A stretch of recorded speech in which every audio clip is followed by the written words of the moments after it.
Okay, good morning, and today we'll go over the topics in chapter 8, which is entitled Language Variation and Change.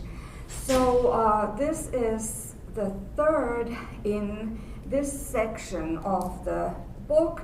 Chapter 7 was about the waves of language variation, 3 waves of language variation. We talked about that quite a bit, and then before that we looked at just the general issues of language variation and the focusing quite a bit on regional variation and methods in dialectology.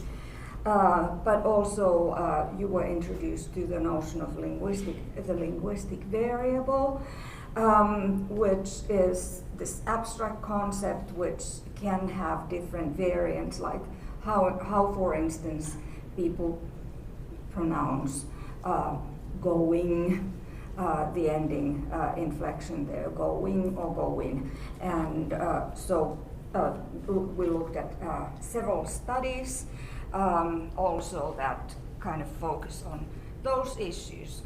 So in chapter 8, we'll look at language variation and language change, and that's an important.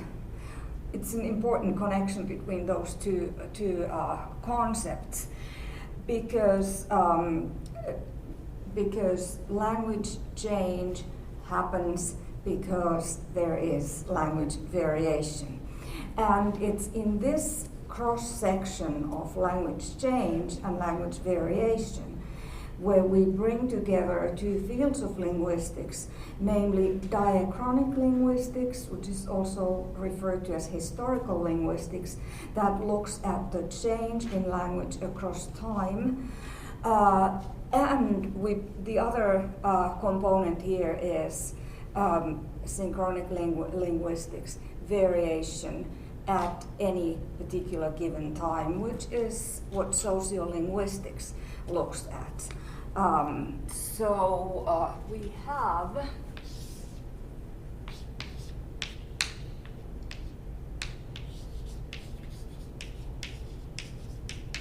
diachronic variation, which means variation across time.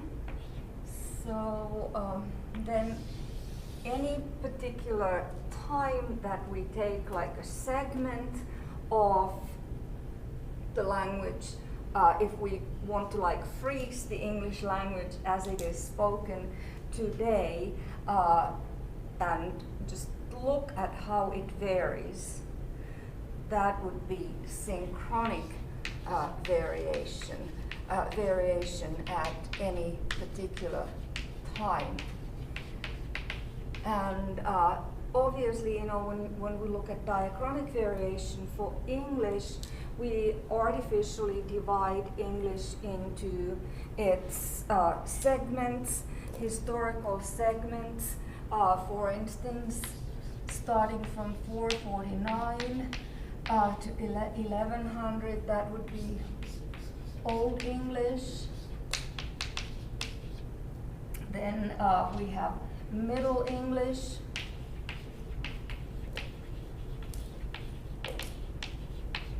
from 1100 to about 1500, then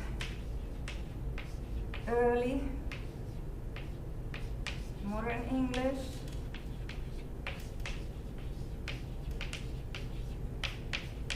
from about 1500 to here, different books vary. Some say 1700, some say 1800, and then from 1800 to present day, we would have present day English. This is, of course, it's an artificial classification of the different times of English, but it gives you an idea of diachronic variation, diachronic or historical variation of a language. If you pick up an Old English text, like for instance, Beowulf, and look at it in the original, it's impossible to understand it unless you have studied Old English specifically. We have to read Beowulf in translation. Middle English is getting to be much more accessible to us because it's moving towards the variety that we use today. But Middle English, Chaucer's language, it's relatively easy for us to understand, but sometimes we need to have like footnotes or even a translation. And if you take a different kind of text, Chaucer's English is easier for us to understand because it's based on the London variety, and the London variety is the ancestor of the variety that American English, for instance, developed from, because it became we've been talking about standard varieties and so on. So it became a prestigious variety because it was the variety that was spoken in a big city, a business center, London, and it gained this prestige that has been a big focus in this class. So that's one of the reasons why we find it easier to understand, even in Middle English. It's hundreds of years ago, but still. And Chaucer was writing in the 1300s.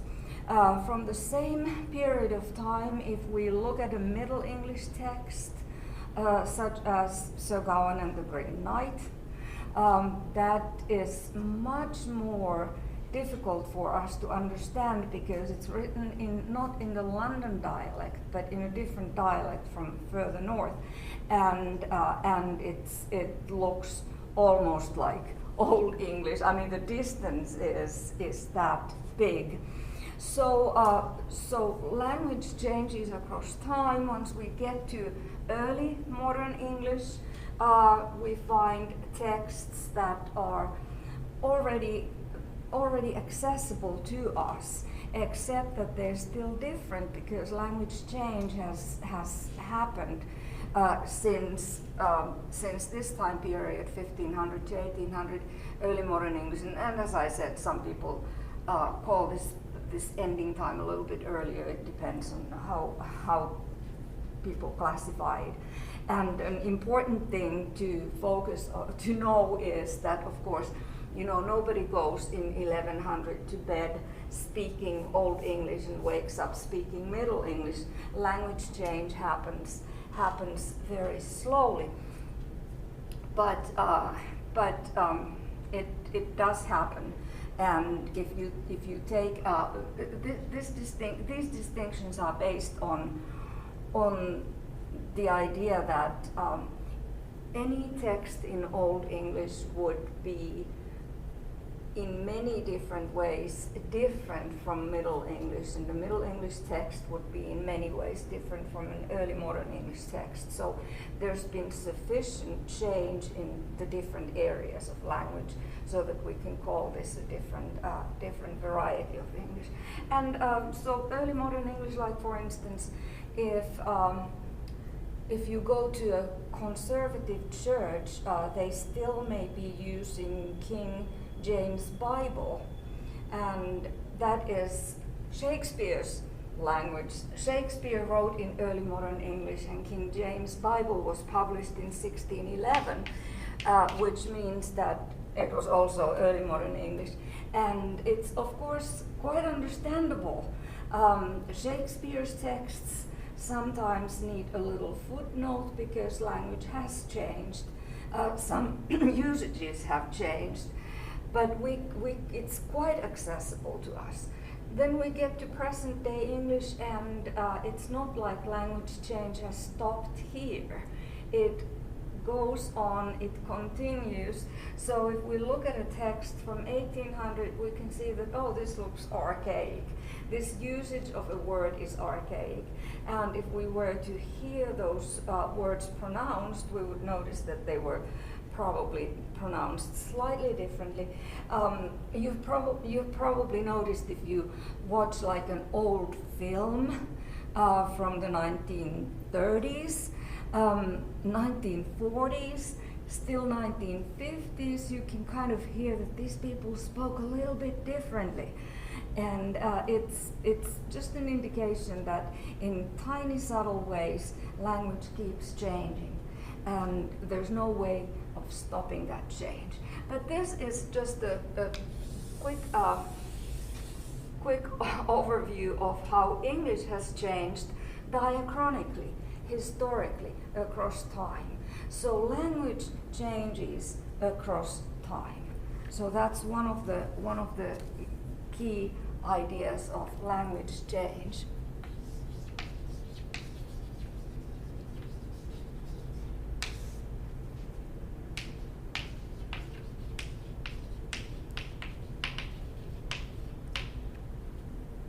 And what makes this language change interesting is that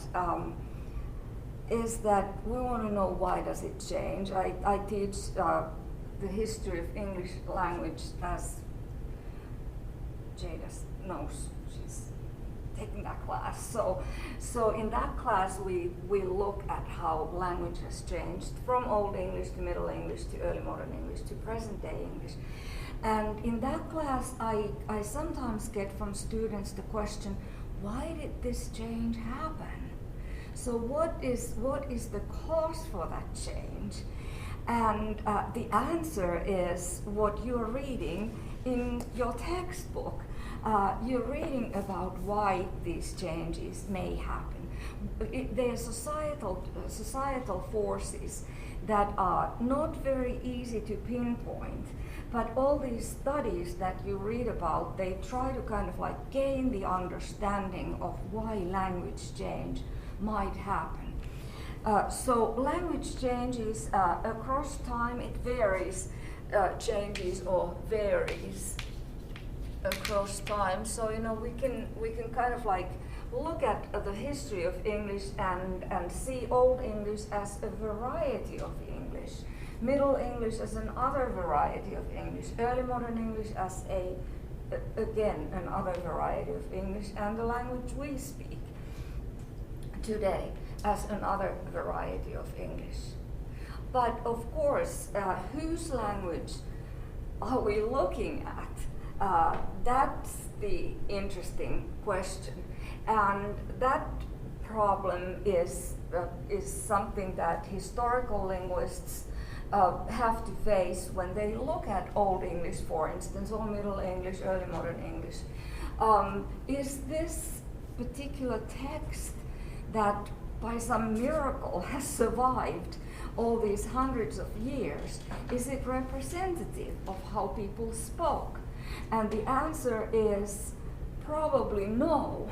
It is representative of a variety of that earlier variety of English. And because in all these different times, we can look at language synchronously. How did it vary? From Old English, we have some texts that vary regionally. There are different regional varieties. The same for Middle English. There's a lot of regional variation in the Middle English texts, and I mentioned just one example, Chaucer's English versus the so-called Pearl poet who wrote Sir Gawain and the Green Knight and the poem Pearl and other poems. So we could look at that Middle English synchronously as well. Same thing with Early Modern English. In Early Modern English, we for instance, we can look at how American English was at that time. Was it already significantly different from British English, and so on. So in each of these periods, we can take the synchronic look. And all books on the history of English, for instance, they have a chapter or subsection of Old English dialects, variation in Old English and Middle English, and so on, because people do acknowledge that the texts that we have because they happened to survive. the years and decades and centuries. Another issue here is that these were written texts that survived. And we do not have voice recordings, obviously, because the technology had not, it's extremely recent in the history of humankind. But we don't have, we can only infer that to some extent these written varieties must represent people's spoken language, but they are not direct representatives of spoken language because nobody speaks like a book, like a written text.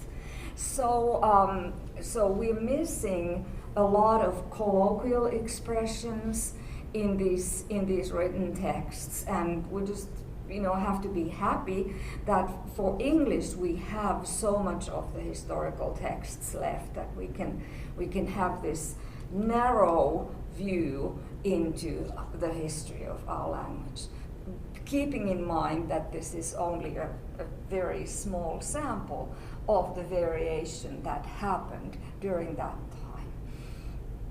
time. Okay. So that is diachronic variation, language changes across time, but we have also looked at regional variation because language varies also from place to place.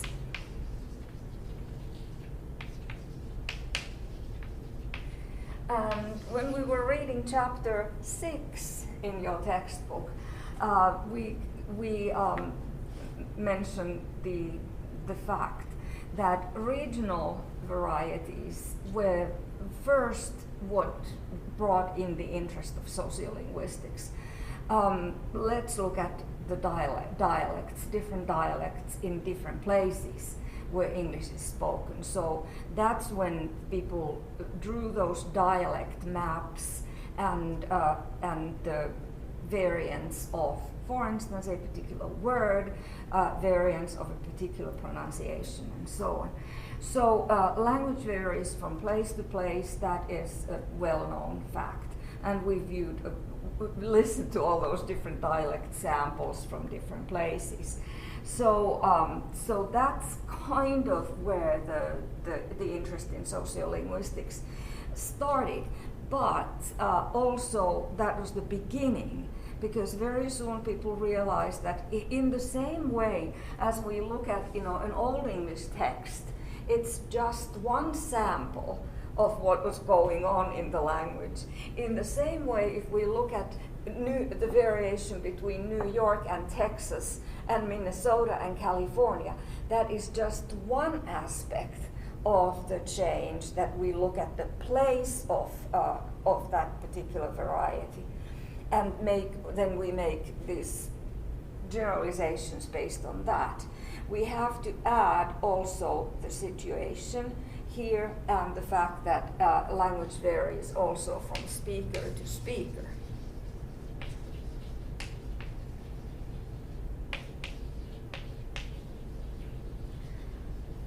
And now it's starting to get kind of interesting.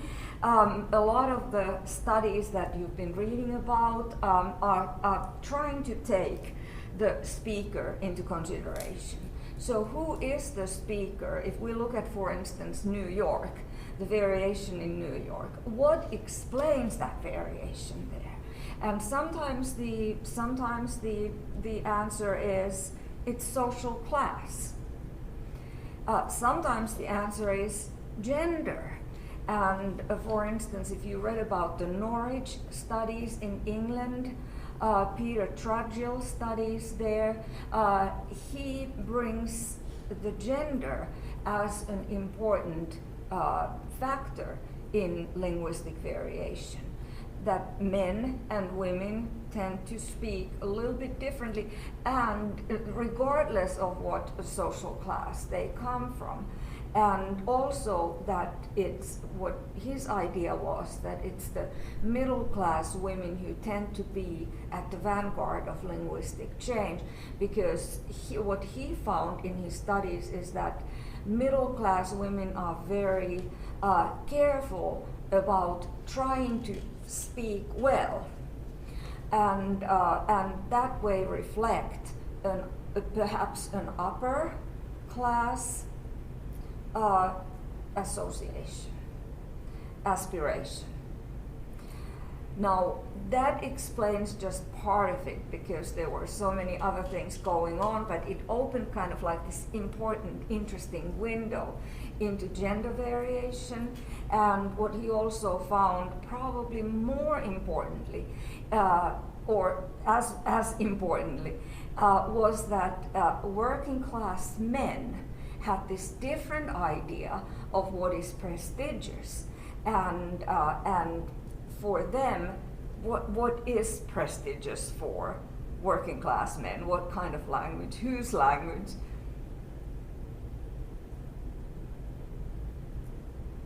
Not the language of the upper classes, because that may seem kind of alien to them, or weak, or sissy, or whatever you want to call it. And these are just, perceptions, of course. Attitudes, stereotypes, but very often working class men wanted to portray themselves as a little bit of like a macho thing, and that is associated with the true working class. You do work with your hands, you're a blue-collar worker, and you are strong, and you get things done, and your language is somehow an index of that. It's reflecting that kind of a persona, and this is stereotypical, or we're kind of like talking about stereotypes, but sometimes they tell something about people's attitudes. So we have working class men who are aspiring to varieties that show not overt but covert prestige. Now we are moving forward. The studies, the whole field of sociolinguistics is constantly, it's evolving. It's looking, when we have a relatively new, but linguistics itself is a relatively new field, and sociolinguistics within linguistics is a new approach to language, because previously it was just okay, there are different languages, and then in different places there people speak a little bit differently. So that this variation, the dialectology, that's the kind of like the older version of sociolinguistics. It still applies, but we're seeing that these issues are more complex than what people first reported them to be. But of course you have to start somewhere, and this is how an evolving field looks like, that we start from somewhere, we give a narrow explanation, but yet that narrow explanation is a launching pad for more complex explanations and a better understanding of how language varies. So this idea of overt prestige is important, but as important is the covert prestige. So we have like these two different forces going on, that there are people who want to adhere or aspire towards the standard forms, and then there are people who want to adhere and aspire towards non-standard forms, and that would be the covert prestige. Interestingly, very interestingly, already Trudgill, who did these early studies on covert prestige, he already found that it's not only working class men who aspire to covert prestige forms, to non-standard forms in their language. There are also younger women who aspire also to these forms. And that is what we can do with language if you want to gain some kind of, prestige, actually. If you want to gain accountability. If you want to show yourself as strong in the situations where you need to be showing strength, then you can show that with your language and use the forms that are associated with working class, right? It's not, we cannot generalize this, but it was an interesting side finding in tragedial studies in Norwich, England. A lot of these studies, like you have accounts of these studies, and you've got the details in your book.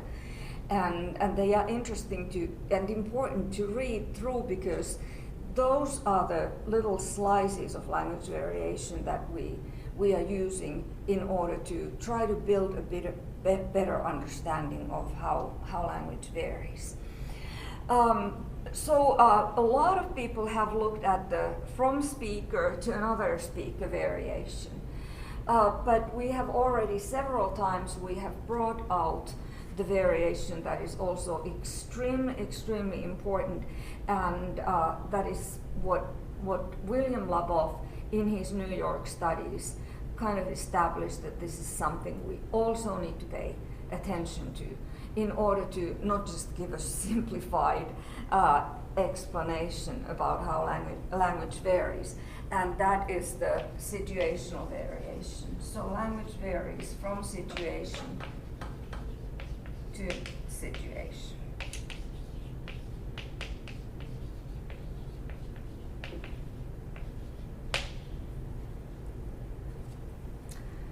And that is what Labov was able to establish or show, that this is also a factor, and that's why his New York City department store studies always gets quoted in sociolinguistics and introductory linguistics textbooks, because it made this important point that yes, language varies from place to place. So there is this place, New York, where people stereotypically speak in a certain way. In some of his studies, he was looking at the post-vocalic R deletion, saying fourth floor instead of fourth floor. But it's not that simple, because within New York, the population in New York, you find speaker-to-speaker variation. And that's what he showed with his department store studies, that you have three different layers of three different department stores that kind of like match with the social hierarchy. So you have Saks Fifth Avenue, and then the middle class, so that would be the most upper class, most expensive department store. Then what would be like our Dillard's or Macy's, and then S. Klein, which is like, it's no longer, it doesn't exist anymore, but Walmart and Kmart and so on. So you've got these layers, and his findings was that there was variation of how the people who worked in these three department stores spoke, and that variation he claimed to be the result of this linguistic accommodation that we do, that the people who work there, they were accommodating the customer base. That you've got upper class people, middle class people, and working and lower class people. So we'll speak that way, so that we're doing this bonding thing, this accommodation. But that wasn't all, because from situation to situation there was also variation in the department store study, because what he found was that the first casual answer reflected a more informal pronunciation, and then he went ahead and he asked again, and then you get a more I would say, maybe clearer or more standard, the R variety of the answer, fourth floor, and those all put together show that yes, language varies from place to place, speaker to speaker, and situation to situation. Now, back to the question, why does language change then? And that's where the whole notion of prestige becomes important. It changes because certain varieties have more prestige because the people who use those varieties have more prestige. And earlier, it was just kind of assumed that, standard varieties of languages have more prestige because the people who speak those varieties or closer to those varieties, they have more prestige, and then everybody is kind of aspiring to that. But it's not true. And that's what Trudgell's study showed, that there is this important covert prestige, because we would be, everybody is not moving towards the standard, like what in many studies have shown, that it's middle class women who tend to be wanting to move toward the standard. That's their way of showing power, which they societally tend to lack, okay, compared to middle class men. But then there was this covert prestige thing, that any non-standard variety may have covert prestige, and we've mentioned this before here. But it's an important addition to the why question. Why does language change? Why doesn't it change to the same direction? It's sometimes we have these competing forces caused by overt versus covert prestige. Do you have any questions about this? Yes. Where on this system would it fall for upper class people using lower class slang to sound more cool or whatever? Where would that fall? Would that be covert or? It would be covert prestige, yes, because they are looking up. They have realized that there are certain things that you can do by because we do things with language, and there are certain things that you can do by choosing certain forms. And if you're an upper class speaker, an upper middle class speaker, using certain forms from a non-standard variety, you're resorting to that non-standard variety as a covert prestige variety in order to do certain things. Maybe you have friends that you want to bond with and use those forms in order to show that I can do it too. Yes? So would it be kind of like, how all those big companies are trying to be hip and cool on Twitter by using slang, even though they're mega millionaire companies? They're just trying to sell it, their product by appealing Yes, to the lower class? I think that's a great example. And if you look at, for instance, here, using fella because it's not a standard form of the word. Yes. So who are you trying to court in a way? The working class people who use that particular form, right? And advertisements, I think, are really interesting because you can see sometimes in advertisements they don't all use the standard forms that would be aspiring to the overt prestige. They use sometimes non-standard forms, varieties that don't have that overt prestige. They have covert prestige.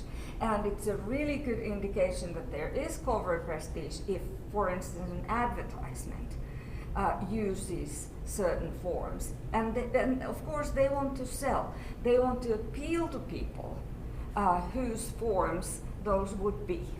So here is another possible project for this class to look at the language of advertisement and the advertisement's appeal to covert prestige. So, can you think of any examples? In like advertisement? Mm-hmm. Well, I know specifically Wendy's is like really good on Twitter for like appealing to the younger generation because they kind of like, I don't know, like make fun of other companies and use like slang terms, but like really their main priority is like getting our name out there so more people go to Wendy's. Does that make any sense? That's interesting. Yeah. Yes, that's interesting. Yeah. So if you notice something like that going on, that might be something you want to maybe, if you watch TV anyway, or wherever you encounter ads, so you could write do a nice presentation on those kinds of things and kind of frame it in this overt versus covert prestige forms. Yeah.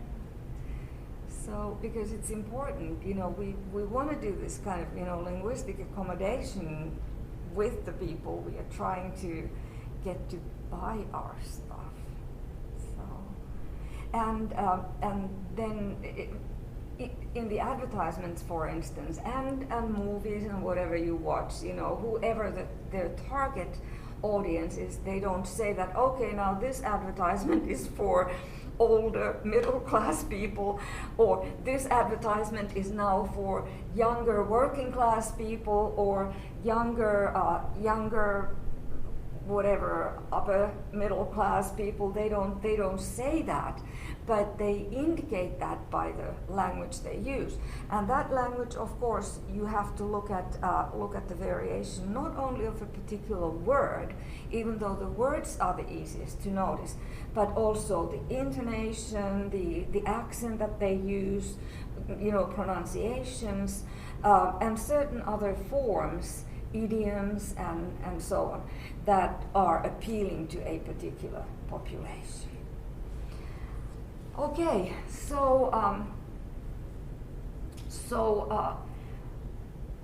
just to kind of wrap this up, is that there is variation of language. Language varies in these different ways, and in that variation there are seeds for diachronic variation, that somebody's way of speaking is going to take over or may take over, and then language changes into that direction. And usually it's the prestigious forms, but whether they are overtly prestigious forms, or covertly prestigious forms, we don't necessarily know.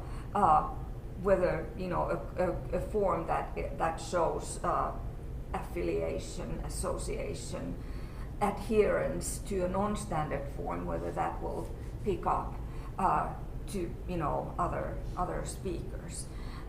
It's difficult to know in advance, but these are the forces that may happen.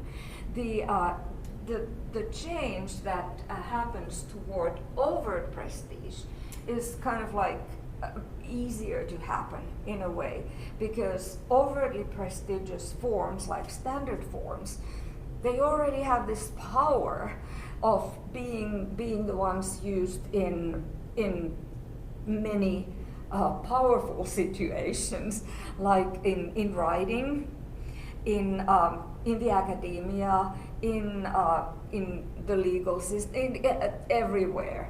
That is like generally accessible situations in the media and so on.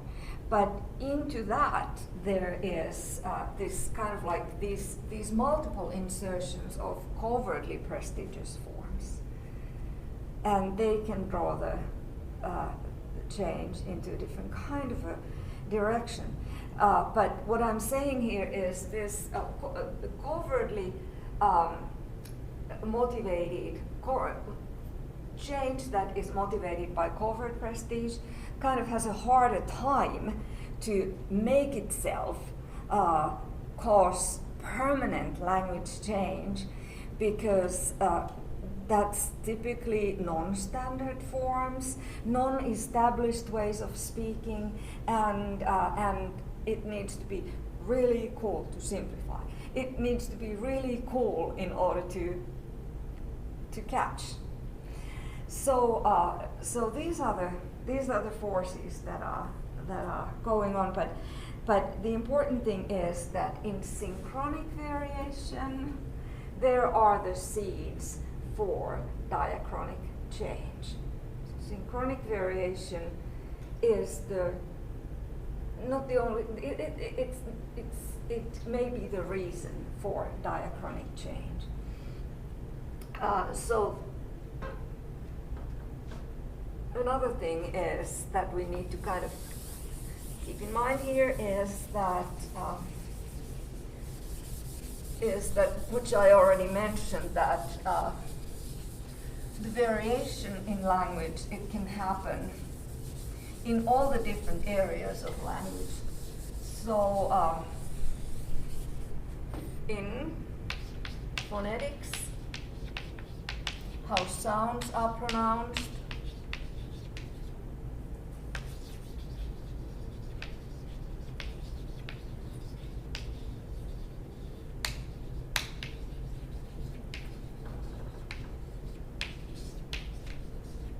so change happens in all areas of language. In phonetics, how sounds are pronounced.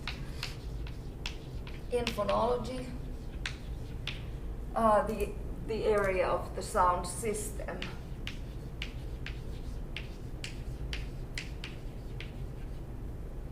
And your book gives examples of the history of English, where, for instance, a sound change in the system has happened. In Old English, the phoneme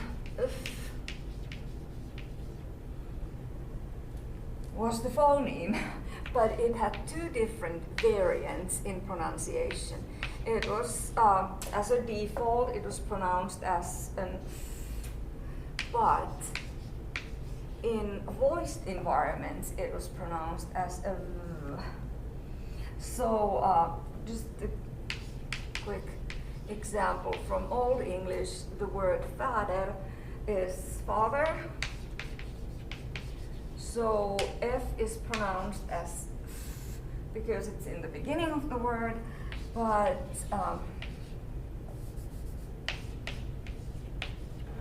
in the word heaven, the F was pronounced as a v. So this is heaven. And this is the reason why today we actually write it with a v, because even in Old English it was already pronounced as a v. Even though if you go further back in the history of English, Old English, it would have been an f, but then it became a v. It became a variant of v.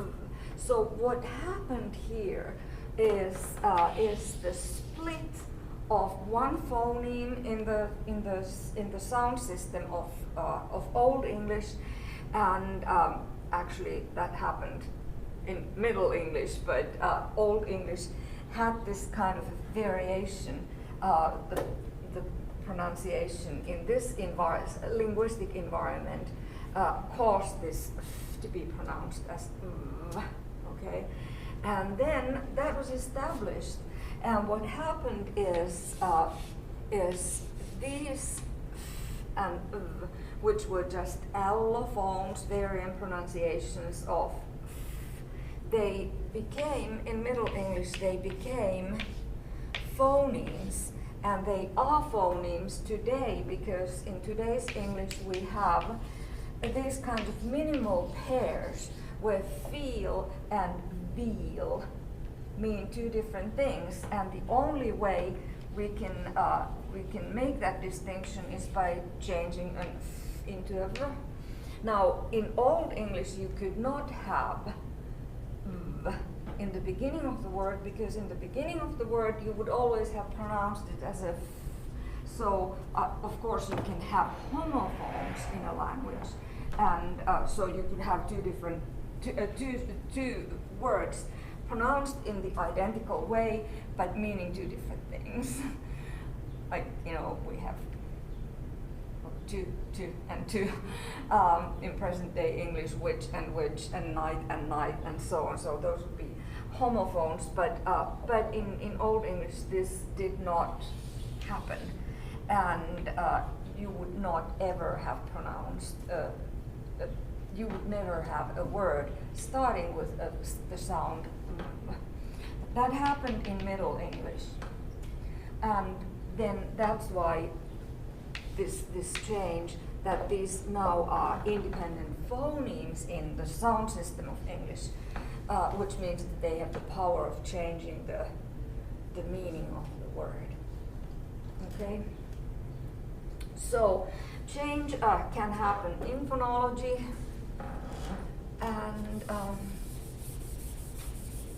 and your book also gives examples of merges that you had earlier forms that they were pronounced differently, but then now they are pronounced the same way, and that ends in homophones in language. So it can go either way, either splitting or moving to produce similar forms.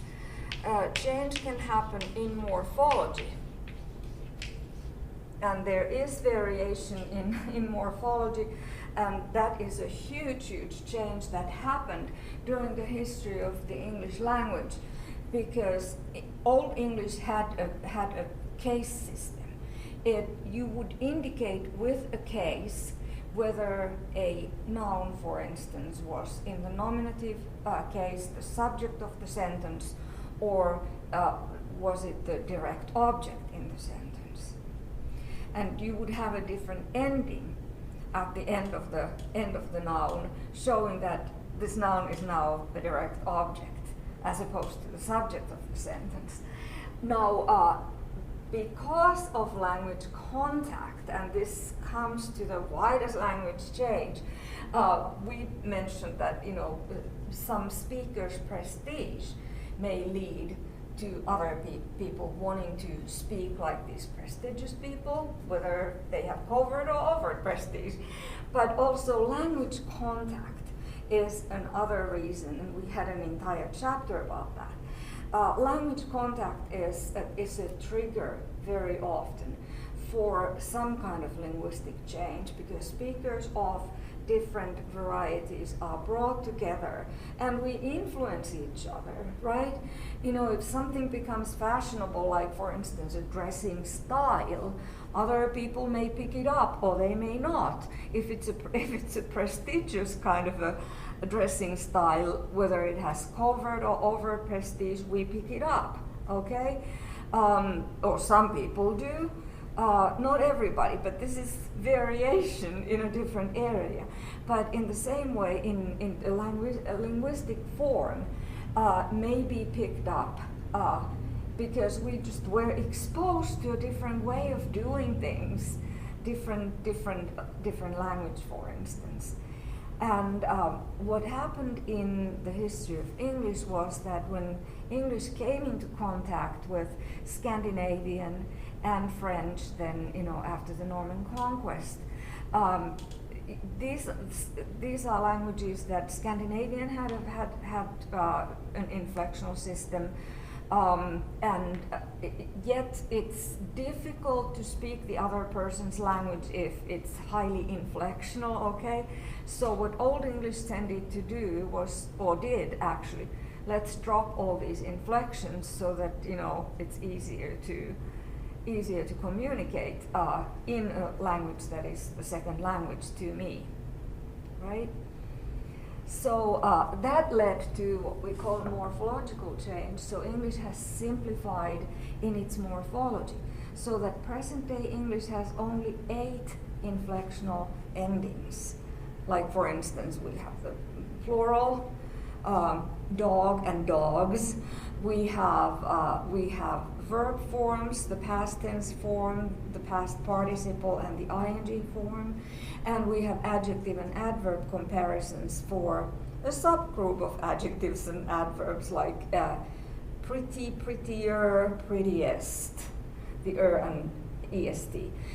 So it's a pathetically small group of inflectional endings that English has today, and it had many, many, many more in Old English. But it was a trend across time. Language has changed, English has changed in dropping those inflectional endings, and that was very often has been adhered to, or kind of the trigger for that has been the language contact with other languages.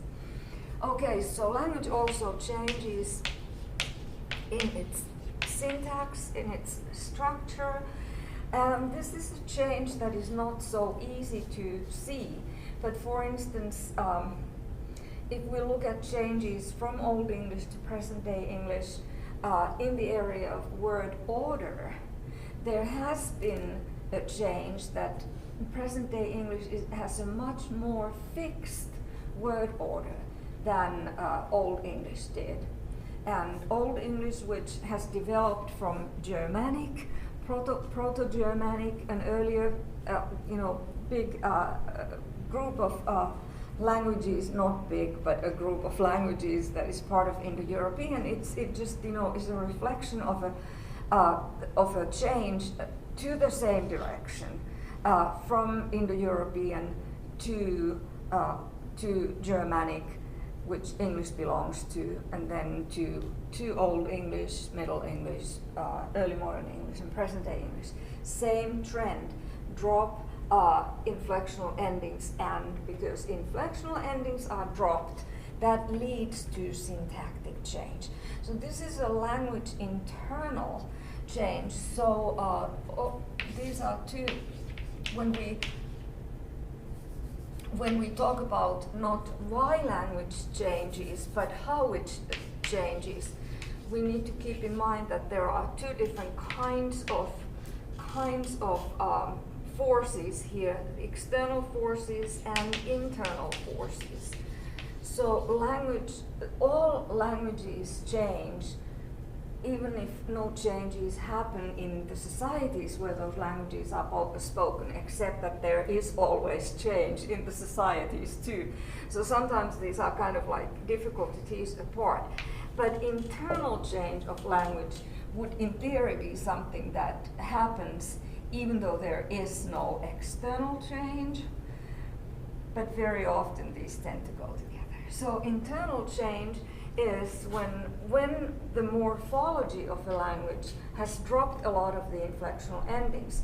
We no longer can indicate what is the subject of the sentence and the direct object of the sentence, for instance, by those inflectional endings. We have to indicate it by other means, and that's often word order.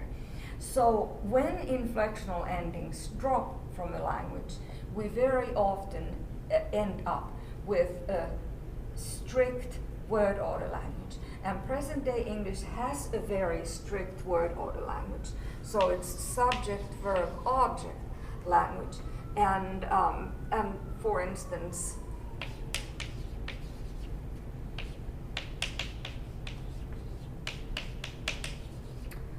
Tom likes Tim, subject, verb, object. Now if we switch Tim and Tom, we get a different meaning.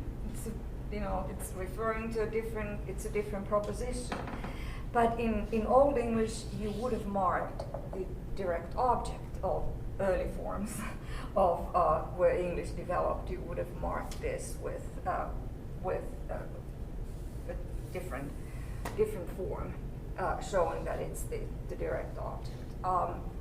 Old English was already pretty bad in marking all nouns with, but we have a relic of this in present day English. And so if we have something like Tom likes, we can't say Tom likes he. It has to be him, right?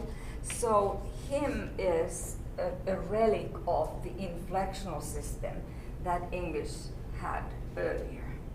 It still has it for pronouns, for personal pronouns. So we have she and her, he and him, they and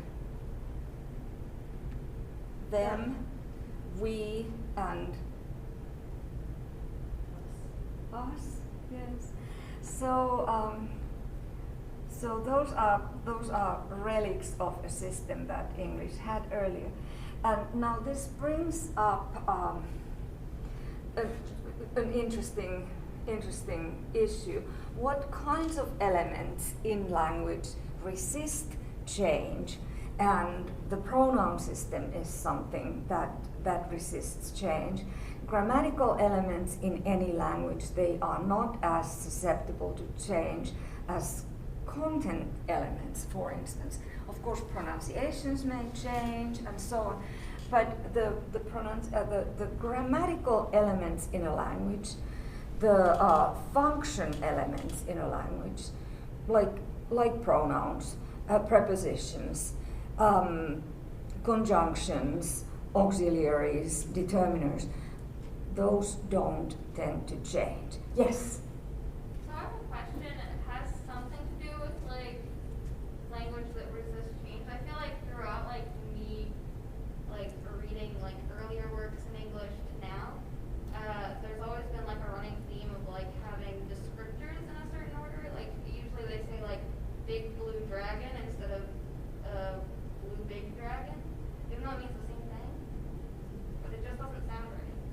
Yes, that is interesting. The order of adjectives in which you have to put the words. Nobody ever teaches an English-speaking child that it has to be a big blue dragon instead of a big a blue big. Which sounds more typical? Big blue dragon or blue big dragon? Big blue sounds better. See, there you go. And you as native speakers, that's kind of like obvious to you. For me, I have to think about it. So, green fried tomatoes or fried green tomatoes, which one is? Well, for that one, because a green tomato is a certain fruit, it's different. Yes, and that is the reason, you know, when you kind of like sit down, what is a more inherent property of this noun, and that tends to go closer to the nouns. But interestingly, native speakers, we don't even have to sit down to think about it. For me, as a non-native speaker of English, I have to kind of always think about it, and sometimes I say it in the wrong order. But that has stuck. It has to do with what is a more inherent descriptor of the noun than as opposed to the other adjective. And you put the more inherent descriptor closer. So there are these rules that are unwritten rules. I mean, they are written in good extensive grammar books. You find the rules there. But they're not taught in school, I don't think. You know, because they don't need to be taught, because it sounds better to native speakers. That was a good point. So there are certain things that are not as susceptible to change, and they're kind of like inherent to the structure of language.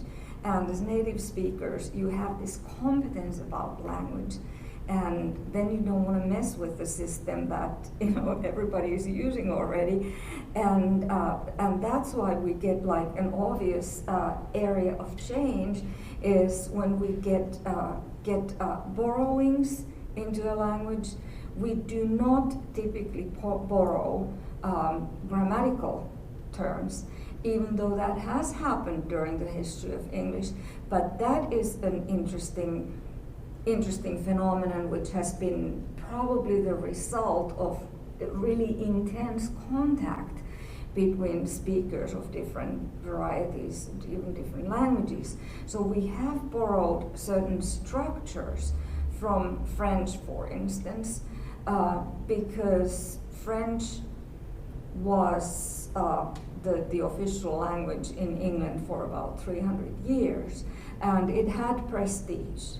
It was the language of the William the Conqueror, so the conqueror's language, power language, and that's why people were kind of like importing not only thousands and thousands of borrowed words from French, but also some borrowed structures. From Scandinavian, we had borrowed a pronoun they, and its other forms, they, their, and them, and that's not typically done. And we talked about, that already, that pronouns are not typically borrowed because they're pronouns. They're part of the grammatical system of a language. So there are certain elements that are more vulnerable, so to say, for change, or more easier to cause language change. Like, we can borrow as many nouns from other languages as we want, and the only kind of change that would cause is to have a richer vocabulary, which English has. So that is change caused by a sociolinguistic issue, which is bringing different languages together. Right? So external change, but that may then lead to certain internal changes in language. For instance, if you borrow, like we have in English, a lot of menu items from French. We've borrowed, beef and venison and so on. Pork, French borrowings. So you go to a restaurant and you don't order pig or cow, you order pork and beef, and you order, you eat the French terms, and then you leave pigs and cows to be the names of where that kind of meat comes from. So what has happened is a differentiation of meaning, kind of like specialization. So that pig is not something you eat, even though you eat pork, which ends up being the same thing. So anyway, so it has led to a specialization of pig to be referred to only the animal, right? And if we call each other pigs, we are referring to animals, right? Okay, so syntax, and then change happens in all areas of language. What is left? Semantics. And that pig thing is an area of semantics, a change in semantics, which was kind of like pushed because there was external influence on English, so we borrowed the word pork, and that led to specialization of the word pig, so that it's not used for what is on our plate. So semantics, meaning changes, and these are quite interesting, and we may talk about those later on. But any comments about language change and variation? Let me add one more thing before we call it a day. Is this question, how? Why does language change? It changes for multiple reasons, and the change can be then, classified as external or internal, or a combination of both. But how does it change? How does this language variation change? So language changes from time to time. So we have time here, and then time 2, language change happens in time 1, and it influences time 2 and time 3 and so on. But that might be even easier to time 1, then time 2, we have different variety of language, time 3, a different variety of language, keeping in mind that this is of course a continuum. But also from speaker to speaker. So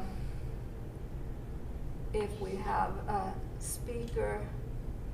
group of speakers here who start pronouncing a sound in a particular way, it spreads to speakers, a different group of speakers, and then yet another group of speakers. And that's how that change then ends up happening. So that at one point there are only very few people left who pronounce this particular sound in a particular kind of an older way.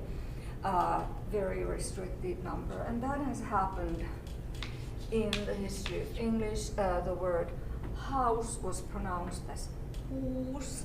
And then during the great vowel shift, early modern English times, oo became ow. In all environments, the long oo became ow. So moose became mouse, and moose became house, and who became how, and so on. So it happened, and probably from speaker 1 to speaker 2 to speaker 3, and all groups of these speakers.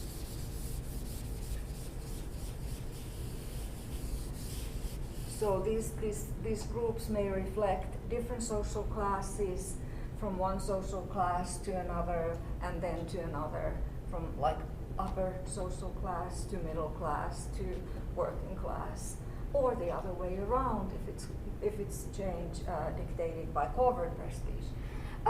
This kind of change, sometimes referred to as diffusion, is or can also change so that we have a situation, like a formal situation where a certain change has happened. So from formal language towards more informal forms.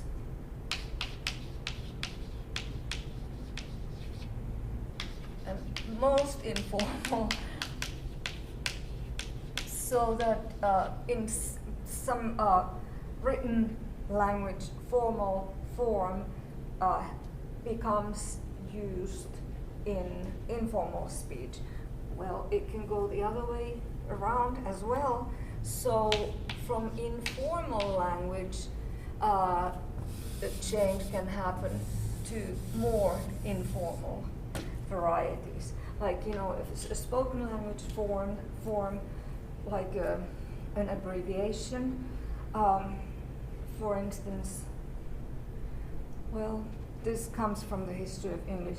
The word Wednesday, nobody says Wednesday anymore, even though that's where it started. So the day of the Germanic god Woden. So it's simplified phonologically, and everybody now in the most formal situations say Wednesday without, you know, the Wednesday. That's become from a more informal use to more formal usages, so that now it's used even in written forms. Okay, that's all for today of language variation and change.